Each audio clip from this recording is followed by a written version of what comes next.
വേണ്ടി കഴിഞ്ഞ 24 വർഷം നിങ്ങൾ തിരഞ്ഞെടുത്ത ഞാൻ ചെയ്തു തന്ന കാര്യങ്ങൾ മറക്കാൻ പാടില്ല. നമസ്കാരം.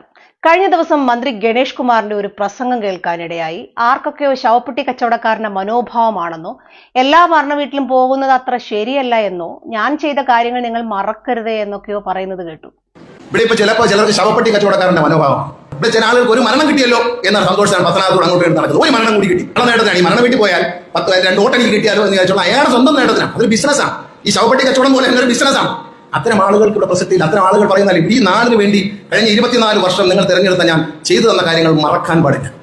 കഴിഞ്ഞ പ്രാവശ്യം ഗണേഷ് കുമാറിനെതിരെ മത്സരിച്ച UDF സ്ഥാനാർത്ഥി ജ്യോതികുമാർ ചാമക്കാലയെ കുറിച്ചാണ് മന്ത്രി പറഞ്ഞു വെച്ചത്. മന്ത്രിക്ക് നല്ല കോംപ്ലക്സ് വർക്കൗട്ട് ചെയ്ത് തുടങ്ങിയിട്ടുണ്ട് എന്ന് തോന്നുന്നു. അതോ പരാജയ ഭീതി മണത്തു തുടങ്ങിയിട്ടാണോ ഇങ്ങനെയൊക്കെ പറയുന്നത് എന്നൊരു സംശയമുണ്ട്. നാട്ടിലെ മരണ വീടുകളിലും കല്യാണ വീടുകളിലും ഒക്കെ പോകുന്ന ജ്യോതികുമാർ ചാമക്കാല മോശക്കാരൻ, അവിടെയൊക്കെ പോകാത്ത മന്ത്രി മിടുക്കൻ. ചേട്ടാ, അതങ്ങനെയാ ശരിയാവുന്നത്?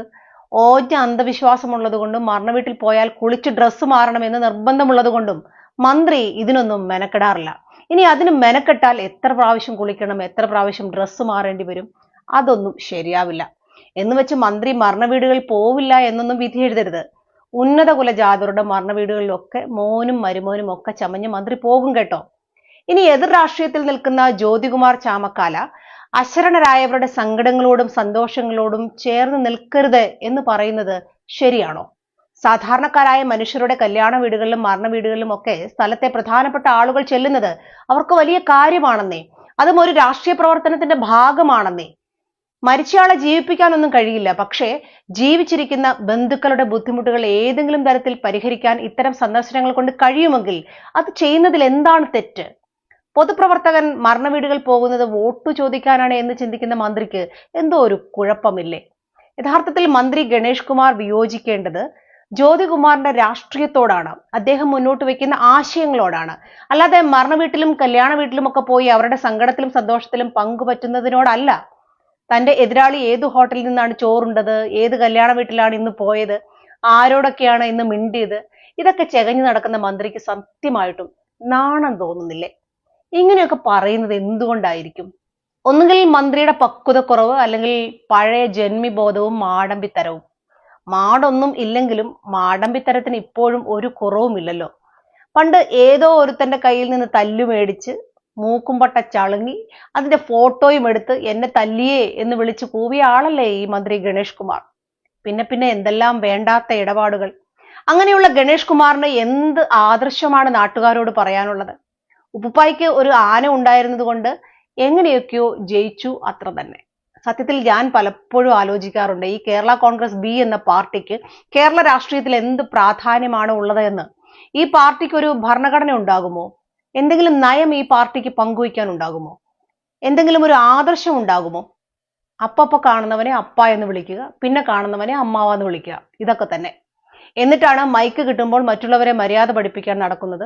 ഗവൺമെന്റ് ജീവനക്കാരെ മര്യാദ പഠിപ്പിക്കുന്നു, അധ്യാപകരെ മര്യാദ പഠിപ്പിക്കുന്നു, സിലബസ് പരിഷ്കരിക്കാൻ നടക്കുന്നു. എന്താ അല്ലേ? തന്റെ 24 വർഷത്തെ പ്രവർത്തനങ്ങൾ മറക്കരുത് എന്നാണല്ലോ മന്ത്രി ഉത്തരവിട്ടിരിക്കുന്നത്. ഇല്ല, 24 വർഷത്തിനിടയിൽ നടന്ന ഒന്നും നാട്ടുകാർ മറക്കില്ല. പണ്ട് കമ്പിപ്പാരയുമായി പാഞ്ഞു ചെന്ന് ഒരു പാവം അധ്യാപകനോട് കാണിച്ച ക്രൂരത നാട്ടുകാർ മറക്കുമോ? ഇല്ല. സരിതാ നായരുമായിട്ടുള്ള ഇടപാടുകൾ നാട്ടുകാർ മറക്കുമോ? ഇല്ല. അച്ഛൻ സ്വന്തം മകനെ തള്ളിപ്പറഞ്ഞത്, ഭാര്യയിൽ വിശ്വാസമുള്ളതുകൊണ്ട് മാത്രം അച്ഛൻ മകനെ അംഗീകരിക്കുന്നു എന്ന് പറഞ്ഞത്, മകനെ രാഷ്ട്രീയത്തിൽ കൊണ്ടുവന്നതാണ് താൻ ചെയ്ത ഏറ്റവും വലിയ തെറ്റ് എന്ന് അച്ഛൻ ഏറ്റുപറഞ്ഞത്. എന്റെ രാഷ്ട്രീയ ജീവിതത്തിൽ എനിക്ക് പറ്റിയ ഏറ്റവും വലിയ അപകടമാണ് 2001 ബഹുമാന്യനായ ഗണേഷ് കുമാറിനെ, അങ്ങനെ വേണമല്ലോ അദ്ദേഹത്തെ വിളിക്കാൻ, ബഹുമാന്യനായ ഗണേഷ് കുമാറിനെ രാഷ്ട്രീയത്തിൽ കൊണ്ടുവന്നത് ഞാൻ ചെയ്ത ഏറ്റവും വലിയ തെറ്റാണെന്ന് എനിക്ക് ബോധ്യമായത്. ഞങ്ങളുടെ സ്വന്തം ഭാര്യയുടെ കൈ അടിച്ചൊടിച്ചത്, നടി ആക്രമിക്കപ്പെട്ട കേസിലെ സാക്ഷികളെ സ്വാധീനിക്കാൻ ശ്രമിച്ചത്, അച്ഛന്റെ മരണശേഷം കുടുംബസ്വത്ത് ഒറ്റയ്ക്ക് തട്ടിയെടുക്കാൻ ശ്രമിച്ചത്, പ്രശസ്ത നടി ശ്രീവിദ്യയുടെ സ്വത്ത് അടിച്ചു മാറ്റാൻ ശ്രമിച്ചത്, നാട്ടുകാർ അടിച്ചു പഞ്ഞിക്കിട്ടത്, ഇങ്ങനെ എന്തെല്ലാം വികസന പ്രവർത്തനങ്ങൾ കഴിഞ്ഞ 24 വർഷത്തിനുള്ളിൽ മന്ത്രിയുടെ വകയായി നടന്നു. അതൊന്നും നാട്ടുകാരും മറക്കില്ലെന്നേ. ഒരു രാഷ്ട്രീയ പ്രവർത്തകൻ വിയോജിക്കേണ്ടത് എതിരാളിയുടെ രാഷ്ട്രീയത്തോടാണ്, അയാൾ ചെയ്യുന്ന മനുഷ്യത്വപരമായ കാര്യങ്ങളോടല്ല. താൻ മത്സരിച്ച മണ്ഡലത്തിൽ ഒരിക്കൽ പരാജയപ്പെട്ടു എങ്കിലും മണ്ഡലത്തിലെ ജനങ്ങളോട് അയാൾക്കുമുണ്ട് മന്ത്രിയെപ്പോലെ തന്നെ ഉത്തരവാദിത്വം. മണ്ഡലത്തിൽ എവിടെയും കയറി ചെല്ലാനുള്ള അവകാശവും ജ്യോതികുമാർ ചാമക്കാലയ്ക്കുണ്ട്.